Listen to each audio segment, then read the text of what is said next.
রৌদ্রোজ্জ্বল সামারের একটি দিনে আপনাদের সবাইকে স্বাগতম জানাচ্ছি হাঙ্গেরির রাজধানী বুদাপেস্ট থেকে। কাজ আর পড়াশোনার ফাঁকে খুব বেশি সময় পাওয়া হয় না ঘুরে দেখার হাঙ্গেরির এই ঐতিহ্যবাহী শহর বুদাপেস্ট। ইউরোপ সহ সারা বিশ্বের যে কয়টি শহর রয়েছে ঐতিহ্য সংস্কৃতির দিক দিয়ে অনেকটা এগিয়ে, অনেক প্রাচুর্য এবং অনেক ঐতিহাসিক নিদর্শন সহ, তার মধ্যে বুদাপেস্ট অন্যতম একটি। আজকে যে বিষয় নিয়ে আলাপ করতে এসেছি সেটি হচ্ছে অত্যন্ত গুরুত্বপূর্ণ একটি বিষয়, যা নিয়ে অনেকে আমার কাছে জানতে চেয়েছেন। তারই ধারাবাহিকতায় আজকে তৈরি করেছি এই ভিডিওটি। আজকের বিষয়টি হচ্ছে হাঙ্গেরির ড্রাইভিং লাইসেন্স। আমাকে অনেকেই প্রশ্ন করেছেন কিভাবে হাঙ্গেরির ড্রাইভিং লাইসেন্স করা যায় এবং এর সুবিধা অসুবিধাগুলি কী কী রয়েছে। হাঙ্গেরির ড্রাইভিং লাইসেন্স করার জন্য আপনার যে মূল ডকুমেন্টগুলি সবার আগে প্রয়োজন হবে সেটি হচ্ছে আপনার লোকাল যে ড্রাইভিং লাইসেন্সটি রয়েছে, মানে বাংলাদেশ থেকে যারা আসবেন বাংলাদেশের সেই ড্রাইভিং লাইসেন্স, এবং আসার আগে অবশ্যই আন্তর্জাতিক যে ড্রাইভিং লাইসেন্সটি আপনারা করবেন সেই লাইসেন্স, এই দুটি আপনাকে অবশ্যই বাংলাদেশ থেকে সাথে করে নিয়ে আসতে হবে। তারপর বুদাপেস্টে এসে আপনাকে বুদাপেস্টের যে কোনো একটি অথরাইজ ট্রান্সলেট অফিস থেকে আপনার ড্রাইভিং লাইসেন্সটি হাঙ্গেরিয়ান ভাষায় ট্রান্সলেট করতে হবে। হাঙ্গেরিয়ান ভাষায় ট্রান্সলেট করার পর সেই ট্রান্সলেট কপিটি নিয়ে আপনাকে যেতে হবে আপনার যে অ্যাড্রেস রয়েছে, যেখানে আপনি অ্যাড্রেস কার্ড করেছেন যে ঠিকানায়, সেই ঠিকানার অনুযায়ী যে ডক্টর বা যে মেডিকেল সেন্টার রয়েছে সেখানে মেডিকেল সার্টিফিকেট সংগ্রহ করার জন্য। মেডিকেল সার্টিফিকেট সংগ্রহ করার জন্য আপনাদেরকে দিতে হবে 10,000 ফরিন। যদিও সরকারি অনুযায়ী এটি 7,500 ফরিন, তারপরও এখানে 10,000 ফরিন দিয়ে মেডিকেল সার্টিফিকেট নিতে হয়। আর ট্রান্সলেট করার যে ফিটি রয়েছে সেটি সর্বনিম্ন আপনাকে 15,000 টাকা দিতে হবে, এবং বাকিটা ডিপেন্ড করবে আপনার নাম, অ্যাড্রেস, সব কিছুর যে লেটার, যে কয়টি লেটার রয়েছে সেই লেটারের অনুযায়ী।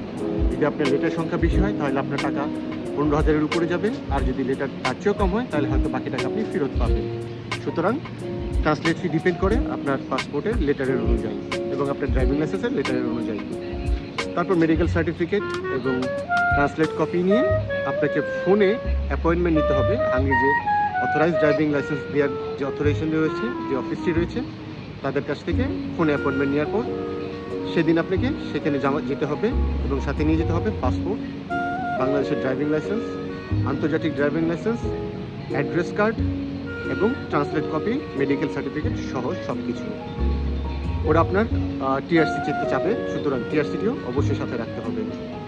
এগুলি নিয়ে সব যাবেন অ্যাপয়েন্টমেন্ট টাইমে ঠিক 10 মিনিট আগে আপনাকে ওইখানে উপস্থিত হতে হবে। রিসিপশন থেকে আপনাকে একটি টোকেন ধরিয়ে দেওয়া হবে যেখানে লেখা থাকবে আপনার অ্যাপয়েন্টমেন্ট টাইম এবং আপনার সিরিয়াল নাম্বার। তারপর আপনার মনিটর বোর্ড দেখে সিরিয়াল অনুযায়ী আপনার সেই বুথে যেতে হবে। বুথে যাওয়ার পর আপনাকে 30 মিনিট দেওয়া হবে। আপনার মোটামুটি ওয়ান কাইন্ড অফ ইন্টারভিউ এবং রিটেন কিছু নিবে ওরা, যেগুলো হচ্ছে আপনার থেকে ওরাই রাইট করবে, আপনাকে কিছু লিখতে হবে না। জাস্ট আপনার সাথে ওরা কিছু জিজ্ঞেস করবে, যেমন আপনার মার নাম, ড্রাইভিং লাইসেন্স কোথা থেকে করেছেন, এগুলি জাস্ট জানার জন্য, কনফার্ম করার জন্য।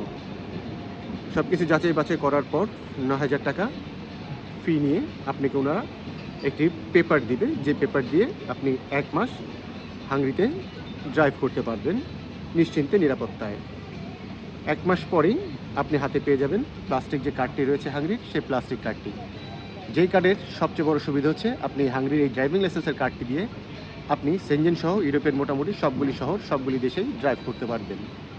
কিন্তু যদি আপনি অন্য দেশে স্থায়ী হন, অন্য দেশে আপনি টিআরসি নেন, পারমিট নেন থাকার, সেক্ষেত্রে আপনাকে ওই দেশের ড্রাইভিং লাইসেন্স নিতে হবে।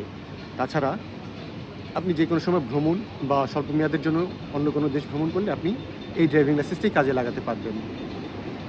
আর সবচেয়ে বড় যে সুবিধাটি রয়েছে সেটি হচ্ছে হাঙ্গেরির এই ড্রাইভিং লাইসেন্সের জন্য আপনাকে কোনো ড্রাইভিং পরীক্ষা দিতে হয় না, আপনাকে কোনো স্কিল শো করতে হবে না।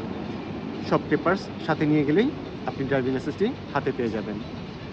আর সবচেয়ে বড় যে অসুবিধাটি হচ্ছে সেটি হচ্ছে হাঙ্গেরি অথরাইজেশন অফিসটি আপনার বাংলাদেশের যে ড্রাইভিং লাইসেন্সটি রয়েছে সেটি এবং আন্তর্জাতিক ড্রাইভিং লাইসেন্সের যে বুকলেটটি থাকে সেটি ওরা রেখে দিবে।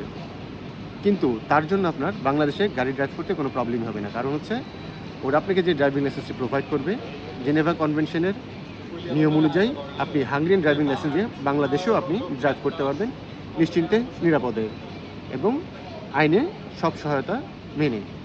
সুতরাং অনেকেরই ধারণা যারা হাঙ্গেরি ড্রাইভিং লাইসেন্স আছে তারা বাংলাদেশে ড্রাইভ করতে পারবেন না, নতুন ড্রাইভিং লাইসেন্স দিতে হবে বা রিনিউ করতে হবে। এই ধারণাটি ভুল। যাদেরই হাঙ্গেরিয়ান ড্রাইভিং লাইসেন্স রয়েছে তারা ইচ্ছে করলেই বাংলাদেশে ড্রাইভ করতে পারবেন নিরাপদে। এই ছিল মূলত আজকের মূল টপিকস। অন্য কোনো কিছু জানার থাকলে চ্যানেল সাবস্ক্রাইব করে প্রশ্ন করুন, আমি উত্তর দেওয়ার চেষ্টা করব। হাঙ্গেরির বুদাপেস্টের ব্যাপারে, হাঙ্গেরির বিভিন্ন শহরের ব্যাপারে এবং বিশেষ করে ইউনিভার্সিটি অফ পেচের ব্যাপারে কোনো প্রশ্ন থাকলে আপনি আমার চ্যানেল সাবস্ক্রাইব করে প্রশ্ন করতে পারেন, আমি চেষ্টা করব তার উত্তর দেওয়ার। ততক্ষণ পর্যন্ত সবাই ভালো থাকবেন, যে যেখানে থাকুন দেশকে ভালোবাসুন, দেশের সাথে থাকুন। আল্লাহ হাফেজ।